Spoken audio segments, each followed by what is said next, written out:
qué? Para que todo interactúe con todo, ¿no? Ese ácido clorhídrico, ese pepsinógeno, esa, ¿cómo se llama? Esa gastrina, ¿no? Tenga que llegar a donde tenga que llegar y pueda entrar en contacto, ¿no?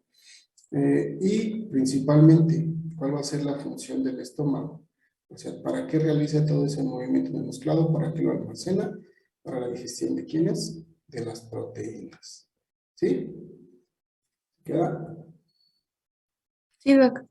Esto es muy importante, esta digestión de las proteínas, porque es donde se va a llevar en su mayoría, ¿no?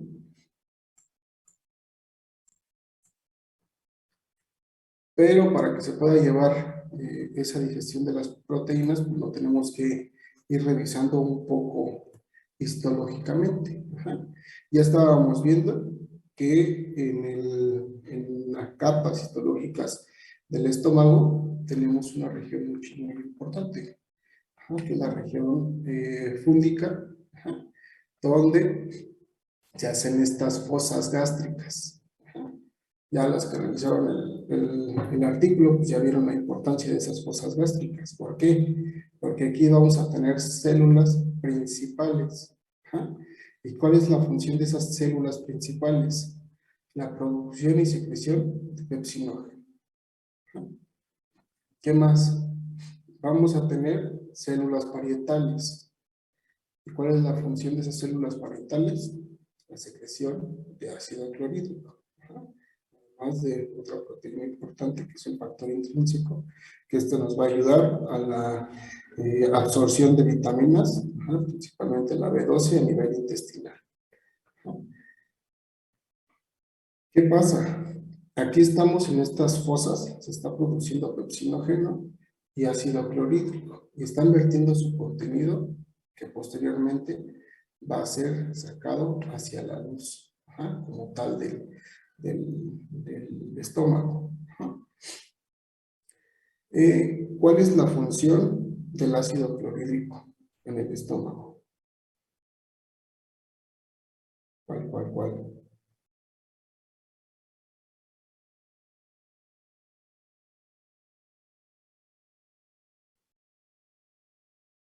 ¿Nadie?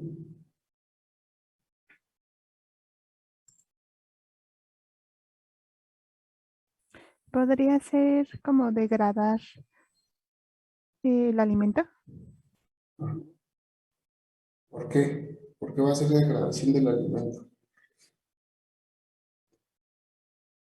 A ver. Sí, se las compro, es degradación del alimento, ¿ah? Es uno de esos factores importantes. ¿Por qué? Para que se pueda primero pues digerir y que lo absorba, ¿no? Los nutrientes, ¿Sí? que se absorban. ¿Qué pasa con esa digestión? Aquí ya a nivel químico estamos rompiendo, ¿ah? Esas proteínas. Las estamos dejando en aminoácidos, ¿ah?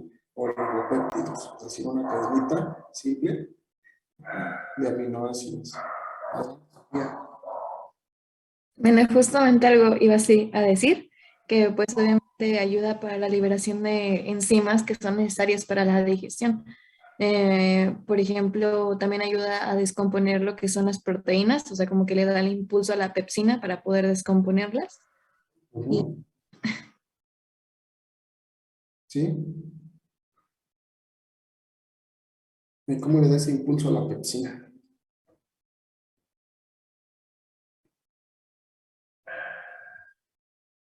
¿Cómo?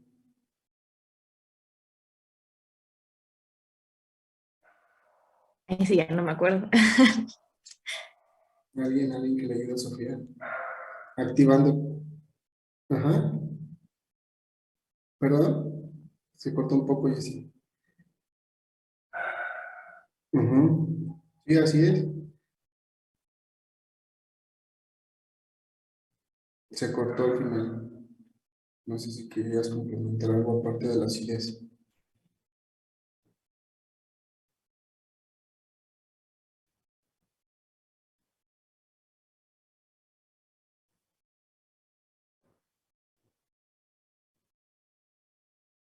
Así es una barrera de protección. Ajá. permite el tránsito más allá de por esas características ácidas. ¿Qué son esas características ácidas? ¿Qué significa? ¿Qué significa la acidez? Para comprender un poco los efectos del ácido clorhídrico. ¿Qué significa que un elemento sea más ácido o menos ácido? ¿Que sea más alcalino o menos alcalino?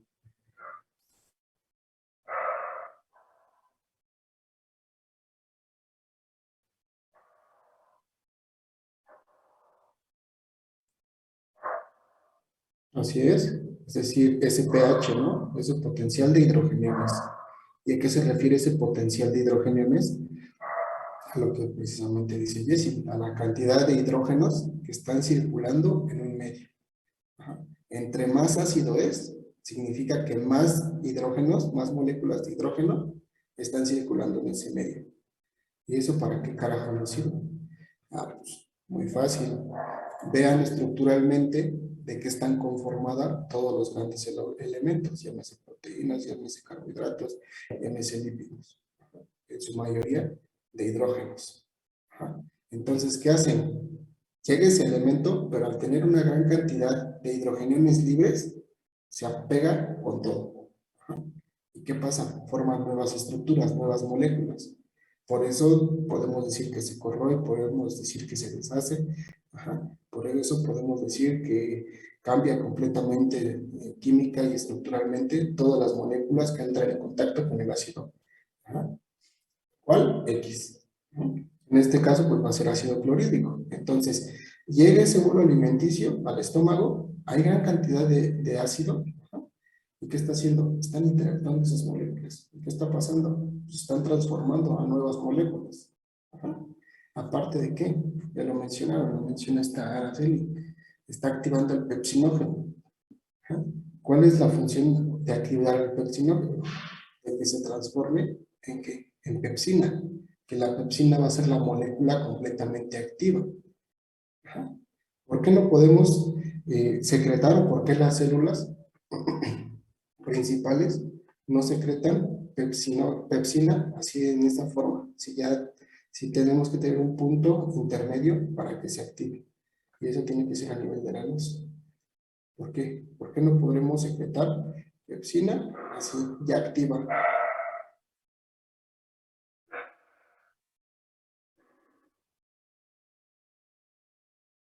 Porque daña todo lo que tiene que pasar. Todo lo que tiene que pasar, ¿de dónde a dónde? Araceli dice que daña el epitelio, así es. Ajá. O sea, aparte de que está interactuando con esas células o esas moléculas que conforman el alimento, ¿con quién más está interactuando? Con las mismas células que conforman al órgano, ¿no? A ese epitelio. ¿Qué pasaría si nosotros secretamos como tal pepsina? ¿Estaría actuando con las proteínas estructurales de la misma célula principal? ¿O no?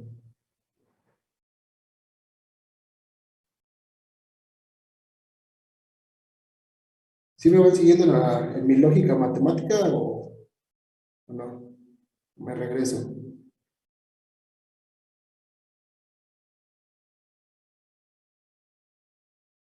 ¿Lo podría repetir, por favor? Sí, con mucho gusto. ¿Qué está pasando a nivel de esta fosa gástrica? A nivel de esta fosa gástrica estamos secretando pepsinógeno. Ajá. Pero el pepsinógeno no está activo, se necesita transformar en pepsina. Ajá. Mi pregunta fue, ¿por qué las células principales no secretan pepsina? Ajá. Sí, ya se estarían ahorrando un paso. ¿De qué? De activarlo. Ajá. Araceli dice, muy bien, ¿qué pasa? Si nosotros secretamos pepsina ajá, a nivel de la fosa gástrica, ¿con quién va a estar interactuando esa pepsina? No con el alimento que se encuentra en la luz, sino con quiénes, con las mismas células que están conformando la fosa gástrica. Estarían fingiendo un daño ajá, y se estaría perdiendo ese epitelio. Si recuerdan la clase pasada cuando les hablamos, bueno, cuando les hablé de qué pasaba cuando se estresaban demasiado ajá, a nivel gástrico, comenzaban a secretar el pepsinógeno y el ácido clorhídrico, pero si no llegaba ese alimento, comenzaban a desarrollar, ¿qué? Úlceras. ¿Sí lo recuerdan o no lo recuerdan? Sí, ¿Sí? Pues pasa lo mismo, ajá, en esa fosa gástrica si nosotros secretáramos esa pepsina en forma activa. Ajá. ¿Por qué? Porque no entra en contacto con ese alimento y comienza a degradar estructuralmente a esta fosa gástrica. Ajá. ¿Cuál ha sido la estrategia evolutiva que han desarrollado los animales? Pues elimino esa pepsina de forma inactiva, perdón. Ajá. ¿Cómo? En forma de pepsinógeno. Cuando ya sale aquí a la luz, entonces se activa por acción de quién? Del ácido clorhídrico. Ajá. Y siguiendo esta misma fórmula matemática de la célula va a secretar algo inactivo, ¿realmente la célula principal está secretando ácido clorhídrico? ¿Creen que estaría secretando el ácido clorhídrico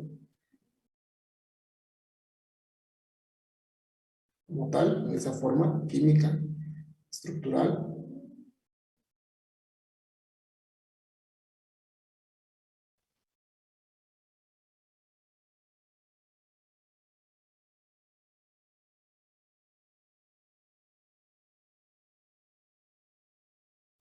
¿Sí quedó?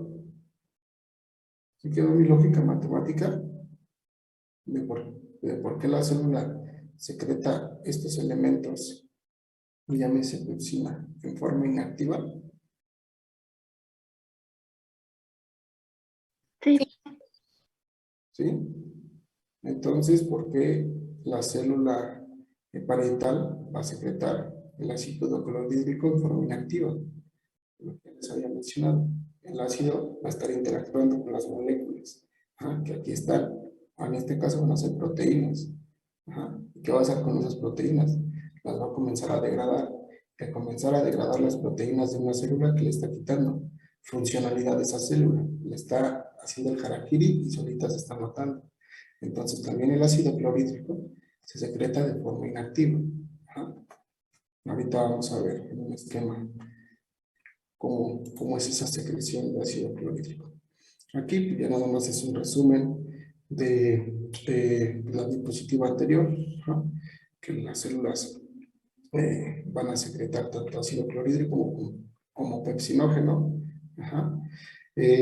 Las células que se van a encontrar en la región antral, es decir, si nosotros nos regresamos, ¿no? Vamos a ver que van a secretarse, bueno, van a encontrarse principalmente en esta parte, ajá, en el fondo y en el cuerpo del estómago. ¿Por qué? Porque va a llegar ese contenido del alimento a través del estómago, se va a ir almacenando en esta parte, ajá, más larga del estómago, por así decirlo, por cuestiones de gravedad, y aquí comienza a secretar el oxinógeno y el ácido clorhídrico, para que caiga, para que lo vaya. Hagan de cuenta como si fuera una tolva. Ajá. En la parte superior lo está cayendo, lo están regando, ajá, con pepsinógeno y ácido clorhídrico. Entonces, así conforme va cayendo el alimento, lo está mojando, lo está empapando de esas sustancias. ¿Qué más? La gastrina va a ser liberada en respuesta a ¿qué? A la cantidad de proteínas que tiene el alimento. En base a esas características que ya les había mencionado de qué tan rico, qué tan pobre sea un alimento, pues va a ser más la liberación de gastrina. Y la liberación de gastrina va a estar asociada ¿a qué? A la producción de ácido clorhídrico y de pepsinógeno. Entonces, el mismo animal, el mismo estómago, se está autorregulando ¿para qué? Para secretar estos elementos que van a degradar, ajá, de acuerdo a la cantidad y la calidad de alimento que nos está llegando. Entonces, va a ser una hormona que va a regular, como ya les había dicho, las secreciones ácidas. No solo se va a estar secretando ácido clorhídrico y pepsinógeno, que otro elemento es muy importante en general en todo el tracto gastrointestinal. pero en el estómago cubre una alta relevancia, el moco. ¿Por qué el moco? ¿Por qué creen que sea ese moco? ¿Para qué? ¿Cuál es la funcionalidad de ese moco? Para proteger a las más células. Así es. Ahora imagínense, otra vez me regreso. Aquí se está secretando pepsinógeno, se está secretando ácido clorhídrico, que es en forma inactiva, sí. ¿No? Pero ¿qué más se está secretando? Moco. Y este moco está creando una película de protección. ¿Para qué? Para que cuando el pepsinógeno entre en acción con el ácido clorhídrico y se active, no llegue directamente a estas células. Entonces, está creando esa película de protección. Entre más moco tengamos, pues mucho mejor para estas células. También va a estar íntimamente relacionado la producción de moco pues, con la cantidad de ácido clorhídrico y de pepsinógeno que se está secretando. Está compuesto por proteínas, principalmente la mucina, y una gran cantidad de agua. Vamos a tener dos capas de moco, una como tal líquida y otra un poco más viscosa, más firme. ¿No? ¿Y cuál es la intención? Que ese ácido clorhídrico, esa pepsina, llegue a esas instancias del moco y ahí sí lo va a estar degradando. Va a estar degradando a ese moco, pero no entra directamente con con nuestras células que están produciendo el pepsinógeno y el ácido clorhídrico. ¿Sí queda? Sí. Sí. Va que va. ¿Cómo va a ser la secreción de ese ácido clorhídrico y de ese pepsinógeno? Pues así como lo hemos estado viendo, vamos a tener distintas fases. Fases de secreción gástrica.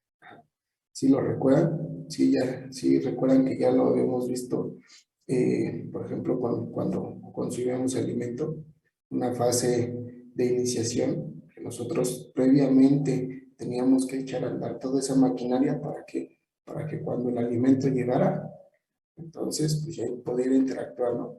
Aquí también el estómago se tiene que preparar para ese momento en el cual el alimento llegue.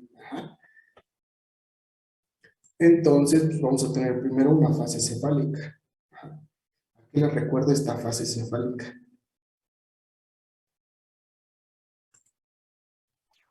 Pues era igual por lo que hemos visto de la preparación, cuando hueles o ves las cosas, o también pues sí, por eso haces que pues el organismo y el estómago en sí como que empiece a secretar lo que debe secretar. Así es. Inicia con la vista, el olor y el sabor. Así es. Adelante, Sofía. Bueno, siento que tendría que ver con las fases que anteriormente habíamos visto. Por ejemplo, la cefálica siento que tendría que ver con la fase de iniciación y procuración, que sería procurar qué alimento va a consumir el animal y la iniciación que pasa por todo este proceso, ¿no? También del olfato, la vista y aparte pues ya cuando entra a cavidad oral. Así es. Esta fase cefálica es antes de que llegue al estómago. O sea, es lo que ya había mencionado, de que nosotros ya llega el trabajador, ya lo vemos a la distancia y ya está comenzando a repartir ese alimento. Entonces, ¿qué está pasando a nivel del sistema nervioso central? Pues echas a andar toda la maquinaria. ¿Para qué? Para que comiences a producir moco. Perdón, moco, el ácido clorhídrico, el pepsinógeno. También, ¿quién lo va a controlar? Los sensores, los diferentes sentidos que tengamos, ¿no? El olor, el sabor, la vista, todo eso para que comience a actuar. Comienza unos minutos antes, como tal de lo que ya habíamos mencionado, es decir, de que ese alimento llegue como tal a la cavidad oral, sino que ya antes ya comienzas a secretar esos elementos químicos que van a degradar. Después vamos a tener la fase gástrica como tal, y ahí sí ya va a llegar ese contenido al estómago. Ahí ya es cuando tenemos una liberación masiva de ácido clorhídrico y pepsinógeno. Ajá. ¿Por qué? Porque ahí ya está llegando todo el bolo, ese alimenticio. Ajá. Entonces ahí tiene que estar interactuando. Y luego vamos a tener una fase intestinal, donde igual se siguen secretando tanto ácido clorhídrico como pepsinógeno, pero en menor cantidad. En esa menor cantidad, ¿para qué? Para los elementos que vaya quedando poco a poco. A veces podemos tener un poco de reflujo, ¿no? Y eso es también a nivel del estómago. También puede regresar un poquito del contenido del intestino y entonces pues, necesitamos que interactúen para una mejor digestión. Ajá.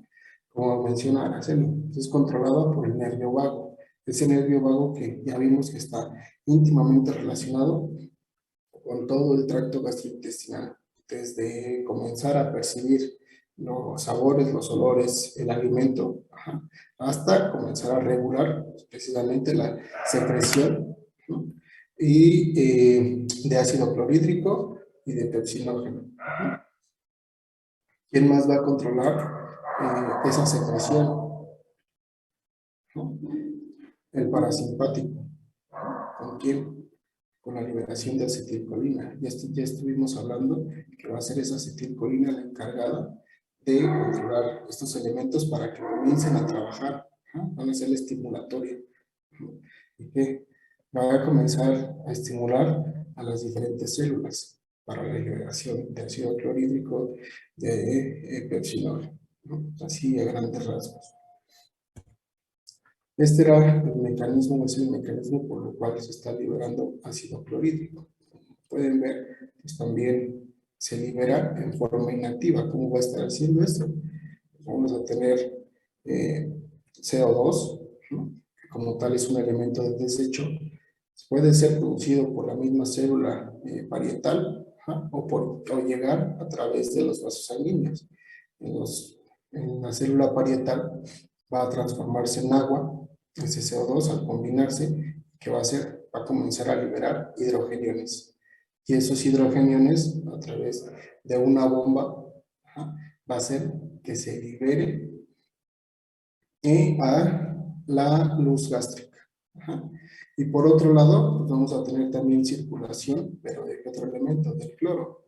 Y ese cloro va a hacer que pase igual a la célula parietal y a su vez que se libere en la luz gástrica. Una vez en la luz gástrica, pues van a comenzar a combinarse tanto los hidrogeniones como el ion cloro a formar ese ácido clorhídrico. ¿Sí? ¿Sí queda? Sí. ¿Cuál es la importancia de conocer todos estos mecanismos y cómo se están llevando a cabo? Pues porque van a haber diferentes elementos, ¿ja? Que van a provocar esa producción de ácido clorhídrico. ¿Ja? Va a haber diferentes estímulos, llámese acetilcolina, llámese histamina, prostaglandina, la misma gastrina. ¿Ja? Todos estos elementos son los que están haciendo que llegue ese mensaje para qué, para producir ácido clorhídrico. Ajá. ¿Y por qué es importante que conozcamos las diferentes rutas? Porque nosotros a nivel farmacéutico podemos bloquear cada una de estas rutas. Ajá. ¿Qué pasa si bloqueamos los receptores de acetilcolina? Pues ya la acetilcolina no va a poder actuar. ¿Para qué? Para la formación de ácido clorhídrico. Pero sin embargo, dejamos libre a la histamina, a la prostaglandina y a la gastrina. Ajá. Hay productos farmacéuticos que únicamente bloquean la acetilcolina. Hay otros que van a bloquear los receptores de histamina, de prostaglandina, ajá, y así cada uno. Pero vean, no va a haber una inhibición total a este nivel, a nivel de receptores que llegan a través de los vasos sanguíneos. Ajá. ¿Dónde se va a llevar el máximo expresión de bloqueo? Donde ya no necesitamos que se produzca grandes cantidades de ácido clorhídrico o nulificar la producción de ácido clorhídrico a nivel de la bomba de protones. Ajá. ¿Y quién es el encargado de inhibir esa bomba de protones? El omeprazol. ¿Se han escuchado hablar de ese producto farmacéutico que es milagroso, llámese omeprazol. Sí, Y es lo que les recetan en la mayoría de las ocasiones, ¿sí o no? sí. Cuando tienes un problema muy fuerte de acidosis o de producción de ácido clorhídrico, ¿qué haces? Lo primero es recetar omeprazol, ¿no? Y aquí bloqueas completamente esta bomba de protones. ¿Ustedes qué piensan? ¿Es bueno o no es bueno la utilización de omeprazol?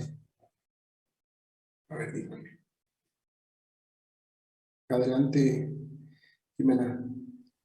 Pues es bueno, pero como todo debe ser como con medida, ¿no? Porque igual, pues yo tengo muchos problemas Ujú, de acidez ujú, y una vez un doctor me recetó, pues, bueno, o sea, mucha historia, ¿no? Pero el chiste es que tomaba omeprazol dos veces al día, algo así.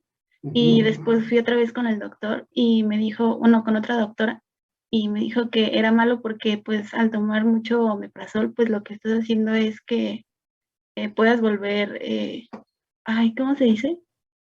O sea, en vez de, o sea, lo puedes ver, es muy básico el estómago, o sea, no sé cómo, Ujú. no me acuerdo cómo se dice.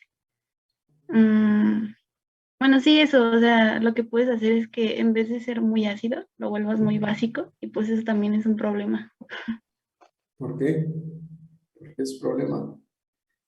¿Sí sabes o no? Porque, pues, por lo que estamos viendo, ¿no? Que ya no puede llevar a cabo sus funciones normales Ujú, con el ácido clorhídrico.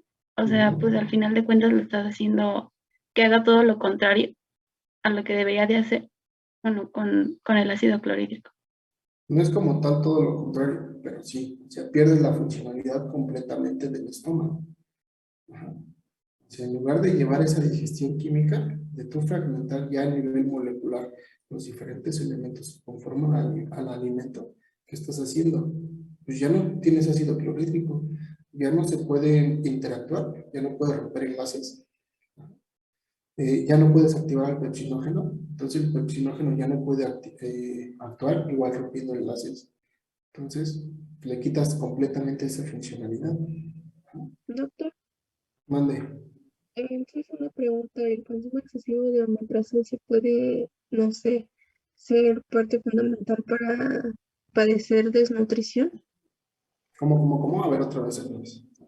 Ajá, es que, bueno, o sea, se me acaba de ocurrir ahorita, no es que lo haya leído, sino que, o sea, si hay un consumo excesivo de omeprazol, pues Ujú. por lo que comenta usted en la compañía respecto a que el pH de las secreciones gástricas se vuelven más básicas, me imagino que hay una degradación deficiente de los nutrientes, entonces, si no están bien degradados, esto puede conllevar a una desnutrición. Así es. Ajá. Lo que habíamos mencionado cuando, ¿cómo decirlo? Cuando veíamos procesos que nosotros dábamos previamente al alimento. Ajá. O sea, aquí ya el animal tiene esa maquinaria, ¿no? De peletrizar, por así decirlo, su propio alimento, de fragmentar ese alimento, ¿no? Pero ya a nivel enzimático, de cocción del alimento, por así decirlo. Ajá. De ese Ujú. alimento para degradarlo cada vez más. Si nosotros le quitamos esa funcionalidad como tal al estómago, entonces, ¿qué está pasando? Pues el estómago deja de perder esas capacidades, entonces el alimento tiene un libre tránsito. Lo que mencionábamos de la nixtamalización. No es que el estómago nixtamalice el maíz, pero sí tiene procesos para qué, para degradar ese maíz y que puedan ser aprovechados por el animal en los siguientes compartimentos. Entonces, aquí le estamos quitando esta funcionalidad. Y no es de que lo vuelva más alcalino, sino que el alimento por sí solo ya es alcalino. ¿Por acción de quién? De la saliva. Ajá. ¿Sí lo recuerdan o no lo recuerdan? Además, déjenme regreso para Sí, recordárselos. Espérenme. Cuando veíamos los elementos que conformaban a la saliva, que tenía una gran cantidad de agua, ¿sí? Ya me pasé. ¿Pero de qué más? Sodio, potasio, cloro, ajá, flúor. Esos son productos que alcalinos. También con esta alcalinización estamos haciendo una fragmentación o una degradación química. Ajá. ¿Qué pasa con el pH? Generalmente lo que buscamos es la neutralidad, pero al tener esa neutralidad, o sea, no se puede ir ni para un lado ni para el otro. ¿Ah? Si tenemos elementos demasiado alcalinos, también pasa lo mismo con los hidrogeniales. ¿Ah? También estos sodios, potasios, cloros, también conforman químicamente, estructuralmente, ¿a quiénes? A los elementos que conforman un individuo, llámese proteínas, llámese carbohidratos, llámese lípidos, a nivel general. ¿Ah? Entonces, también si tenemos un pH demasiado alcalino, estos sodios, potasios, cloros, etc., etc., están interactuando con esas moléculas y también están cambiando, ajá, estructuralmente su forma, su funcionalidad. Ajá. Entonces, ya a nivel de la cavidad oral, estamos alcalinizando, estamos degradando, ajá, por estos elementos. Cuando ya llega al estómago, pues ¿qué hacemos? Cambio radical. Ya no llevar a la neutralidad, sino que radical ahora a otros elementos. Ajá. ¿Para qué? Para irlos desfragmentando cada vez más y más y más y más. ¿No? Entonces, eso es lo que está pasando a nivel del estómago. Si nosotros, les digo, bloqueamos a nivel de la bomba, ¿qué está pasando? ¿Tenemos estos estímulos o no tenemos estos estímulos? De acetilcolina, histamina, prostaglandina, gastrina. ¿No los tenemos? Si bloqueamos nada más la bomba. Sí, sí los tenemos. Sí se tiene, pero no se activa, ¿no? Así es. Para que pueda actuar una célula, o para que pueda cumplir su funcionalidad, ¿qué necesita? Uno, el estímulo. Dos, el medio. Ajá. Y tres, las condiciones para que pueda generar esa acción. Ajá. La célula que ustedes me digan. Ajá. Si tenemos el estímulo y tenemos las condiciones, ¿qué va a hacer? A nivel sanguíneo van a estar circulando tanto CO2 como cloros. Ajá. Vamos a tener el estímulo.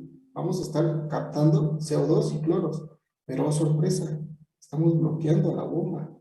Entonces aquí se va a aumentar la concentración de ¿qué? De hidrogeniones, ajá, de cloros, ¿no? ¿Y qué está pasando? Va a ser más fácil de que se lleguen a encontrar y van a formar ese ácido clorhídrico. ¿Por qué? Porque tienen afinidad uno con el otro, están libres. Entonces, me uno. Y en lugar de tener ácido clorhídrico a nivel de la luz, ¿dónde lo vamos a tener? En el interior de la célula. Y si tenemos ácido clorhídrico en el interior de la célula, ¿qué va a pasar con esa célula? El ácido clorhídrico necesita que llevárselo a la neutralidad, tratar de jalárselo a esa parte. Ajá. Entonces va a estar interactuando ahora con quién, con todos los elementos estructurales de esa célula, llámese núcleo, llámese nucleódulos, llámese ribosomas, llámese aparato de Golgi, llámese lo que ustedes me digan, va a estar interactuando. ¿Y qué va a pasar? De adentro hacia afuera se va a estar carcomiendo esa célula. Vamos a tener pérdida de la funcionalidad de esa célula. ¿Ah? Si tenemos pérdida de la funcionalidad de esta célula, ¿qué está pasando? Por un lado, dejamos de tener funcionalidad, pero ¿qué más? La estamos degradando, estamos dejando un espacio vacío. Y estamos favoreciendo la formación de ¿qué? De las úlceras. Ajá. ¿Sí queda? Sí. Sí, Entonces, ¿por qué? Lo que otra vez con la pregunta de hace rato, ¿es importante o no es importante dar este omeprazol? Sí, sí es importante, pero ¿qué? Como ustedes lo mencionan, depende. ¿Depende de qué? De los daños que tengamos. ¿Qué pasa si nosotros damos a diestra y siniestra pues ese omeprazol? Por un lado, vamos a tener un pH alcalino en la luz, como ya lo dije. Si tenemos ese pH alcalino, entonces no se va a poder estar degradando los nutrientes. Si no se degradan los nutrientes, pasan así al siguiente compartimento, llamamos intestino delgado, no van a ser absorbidos y vamos a tener una caca muy cara. Ajá. Porque todas las proteínas, todos los carbohidratos, todas las grasas, etc., se van a estar eliminando a través de las heces. Ajá. ¿Qué más? Vamos a tener pérdida de la función de esta célula. Al tener pérdida de la función y del espacio de esta célula, pues se va perdiendo ese epitelio, se van formando las úlceras. Ajá. Entonces, hay que tener cuidado de saber en qué momento vamos a recetar este omeprazol. Si nosotros también recibimos una sobreestimulación, llámese acetilcolina, si siempre estamos relajados o siempre estamos liberando acetilcolina, tenemos un proceso de inflamación. Ajá. ¿Con qué? Cuando estamos estresados. Cuando estamos estresados, y ahora la inversa, del simpático. Ajá. ¿Qué pasa con ese estrés? Pues vas a liberar prostaglandinas. ¿Por qué? Porque estas son moléculas de la inflamación. Necesitas estar inflamado o tener respuesta para que si te dañas, inmediatamente te repares. Ajá. Entonces, vamos a tener una gran cantidad de moléculas de la inflamación. Vamos a estar estimulando, pero sorpresa, no tenemos contenido. No tenemos contenido en el cual puede estar interactuando este ácido clorhídrico. Entonces aquí va a degradar primero las capas de moco y después igual se va hacia las células. ¿No? Entonces ahí son las rutas las cuales tenemos para la producción de ácido clorhídrico. Pero otra vez, si tenemos una gran cantidad de ácido clorhídrico ya a nivel intestinal, a nivel del estómago y no tenemos ¿cómo se llama? Un sustrato donde pueda actuar. Entonces, pues ahí sí damos un omeprazol. ¿Para qué? Para bloquearlo. Pero aparte de dar este omeprazol, ¿qué más es? Cambiar qué te está causando este daño. ¿Para qué? Para que ya no sigas secretando prostaglandina, no sigas secretando esas células de la inflamación. ¿No? Y puedas bloquearlo. Y entonces ya no tengas una sobreproducción de ácido clorhídrico. ¿No? Entonces, vean, o sea, hay diferentes rutas, diferentes mediadores, pero ¿qué es lo importante? Ustedes entre más conozcan, pues van a tomar una mejor decisión. ¿No? Si es moderado, o sea, si tú tienes una sobreproducción, pero no es tan grave, entonces bloqueas alguna de estas rutas, pero permites la liberación de ácido clorhídrico. Por eso la medicina no es una receta de cocina. O sea, no es de que a ti te duele el estómago o tienes una producción de ácido clorhídrico excesiva, pues inmediatamente dale omeprazol. Que sí, o sea, sí podemos llegar en esa parte para frenar un poco, ¿no? Mediarlo un poco. ¿No? Con los humanos es muy característico. Si me quitas el dolor, ya, eres un buen médico. Quítame el dolor, pero eres un buen médico. Pero ¿qué pasa? Ustedes tienen que ir un paso más allá. ¿De qué? De buscar qué les está causando este dolor. Y a partir de que descubran qué les está causando este dolor y cambien ese chip, entonces, ¿qué está pasando? Van a estar quitando esos estímulos que los están llevando a una consecuencia, a una autoflagelación, por así decirlo. ¿Sí queda? Sí. Sí. Conste, hablen ahora o callen para siempre. ¿Qué más? No son los únicos. También otro producto que se los recetan a diestra y siniestra, es la ranitidina. ¿Qué va a pasar con esa ranitidina? La ranitidina ocupa espacios de la histamina. Sin embargo, ya se sacó de circulación. ¿Por qué? Porque esta ranitidina se vio que también es un promotor de agentes cancerígenos. Entonces, pues ya nos quedamos sin un elemento. Entonces, también esa parte. Vean, hay muchas moléculas que van a estar regulando la ingesta, el peso corporal, la producción de ese ácido clorhídrico de una forma directa e indirecta. Algunos van a ser secretados a nivel de estómago, intestino delgado, otros a nivel de cerebro, pero ¿con qué? Con esa funcionalidad ajá, o con ese fin de regular la cantidad de alimento que está ingresando a su cuerpo. Y aquí podemos tener muchísimas interacciones, o sea, muchísimas. Desde qué tanto reservas energéticas tengas, ajá, desde qué cantidad de alimento te está llegando en ese momento. Ajá. Por eso les digo que sí, o sea, tenemos que tener la base, pero en esta base, o sea, no nos tenemos que quedar, sino nos tenemos que ir un poco más allá, ajá, para que tengan realmente un entendimiento completo. ¿Ok?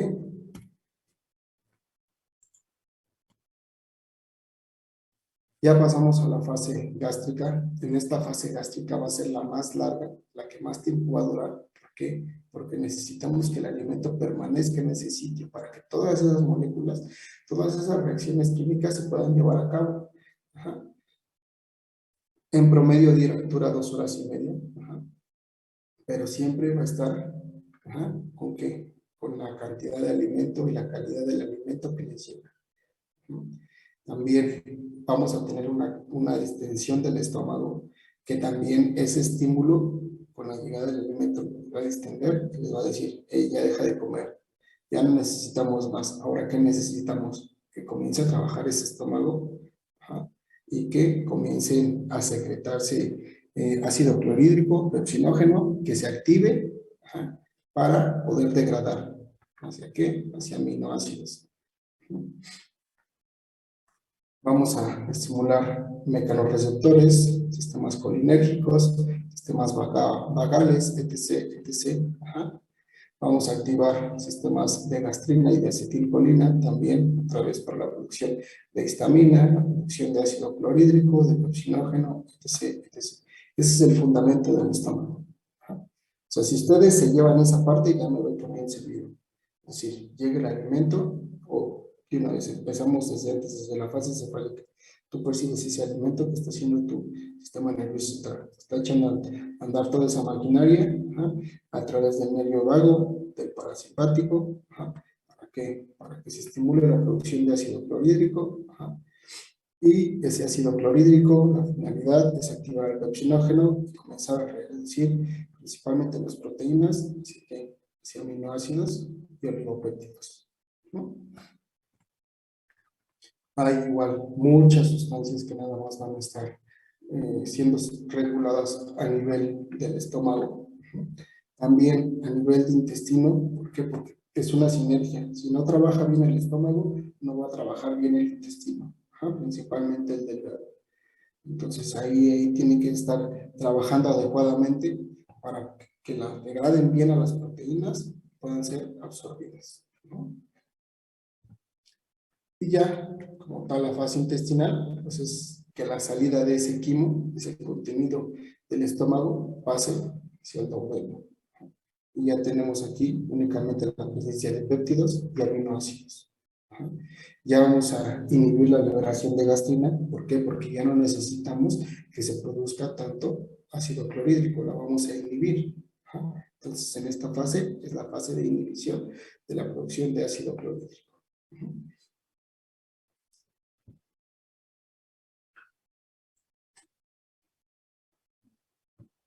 Entonces, ¿qué va a pasar?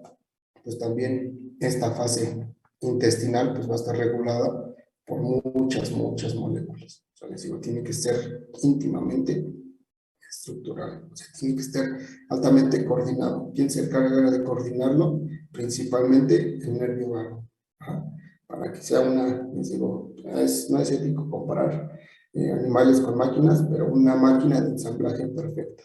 Ajá. Donde no se nos olvide aflojar o apretar algún tornillo de ese quimo. Aquí ya es el resumen de todo ese choro mareador que ya les aventé, donde tenemos un estímulo vagal que es dado por la presencia de alimento. Va a mandar fibras nerviosas a los diferentes plexos, el miantérico, y vamos a tener las distintas fases: la cefálica, la gástrica y la intestinal. Y pues también vamos a tener que ir activando otros elementos, como cuáles, como la circulación. ¿Para qué? Para que lleguen los nutrientes y el aporte para producir ácido clorhídrico, pepsinógeno, para que lleguen los nutrientes para captar o ¿sí? Para formar proteínas que capten pues ya los diferentes aminoácidos, los oligopéptidos, etc., etc., etc. Vamos a tener diferentes tipos de digestión. Una digestión enzimática como tal, que esa es la encargada o la que estamos describiendo en este momento, y también vamos a tener una digestión aloenzimática, que esa va a ser encargada o va a ser llevada a cabo por otros elementos. ¿Cuáles son otros elementos?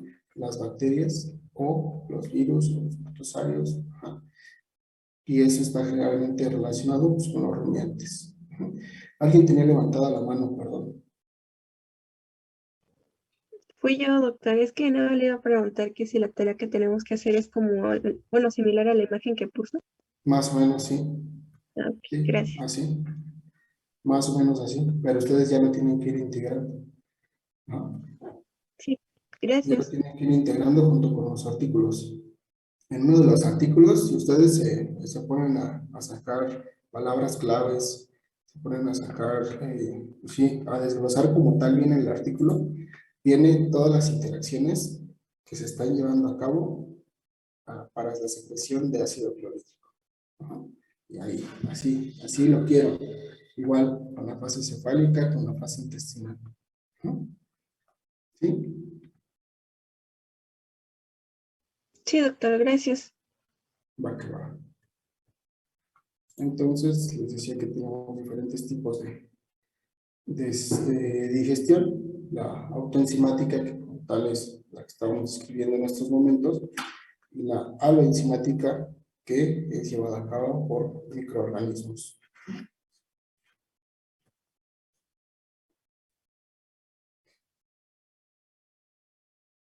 Y esta es la digestión glandular, ¿no? Que es lo que ya hemos estado describiendo hasta el momento, ¿no? Ya nada más queda pues, describir los tipos de movimientos que se van a producir en el tubo digestivo, tanto a nivel de estómago como en los otros segmentos. Aquí ya nos estamos adentrando en esa parte, ¿no? Ya de ir pues, sí, al siguiente órgano, ¿no? Llámese intestino delgado. Vamos a tener dos movimientos principales, los de propulsión y de mezclado. Ajá. Los de propulsión como tal es aventar el contenido al siguiente segmento. Ajá. Si ya estuvieron ahí un rato, ya estuvieron interactuando con las enzimas, con el ácido clorhídrico, con la pepsina, entonces ya necesitamos sacarlos al siguiente. Ajá. Y va a estar regulado por la calidad de los alimentos. ¿Y para qué? Para que tengan una adecuada digestión y también una adecuada absorción. Y el otro tipo de movimiento pues va a ser el de mezclado, que ahí en el de mezclado va a crear como turbulencia. ¿Y qué está pasando? Viene el movimiento, una onda de contracción, y de repente se hace un anillo. Y en ese anillo rebotan el contenido y se regresa. Entonces se hace esto y se está regresando. Entonces, tenemos esos movimientos ahí de mezclado. Es lo que les había mencionado, que tenemos el movimiento peristáltico y de repente pues, se crea ese anillo de contracción. También va a estar regulado por principalmente el sistema parasimpático a través de la acetilcolina y a través del nervio vago para inducir el peristaltismo. Y de acuerdo a la calidad de los nutrientes, pues va a ser la velocidad con la que pasen al siguiente segmento. Este es el de mezclado que pueden ir hacia adelante, hacia atrás. También tenemos ondas de despolarización, pero de forma retrógrada. Es decir, vienen hacia adelante, se crea ese anillo de contracción y luego va la onda de contracción, pero al revés, hacia atrás. Entonces vuelves a generar como que ese movimiento de los alimentos. Hacia adelante y hacia atrás, que creen turbulencia, que giren, para que todo entre en contacto con todo. También vamos a tener flujo sanguíneo, es mucho, muy importante, y que vamos, el individuo ya tiene una circulación como que más local, es la circulación esplécnica, donde llega un vaso sanguíneo de grueso calibre, y de ahí se va diseminando a los diferentes órganos. Y aquí vamos a tener una comunicación entre quienes, entre el hígado, el intestino delgado, el estómago, y para que llegue más rápido esos aportes de nutrientes. También las vellosidades, microvellosidades, van a tener un gran aporte de vasos sanguíneos para esa eliminación de sustrato y absorción de nutrientes. ¿Preguntas, dudas hasta aquí?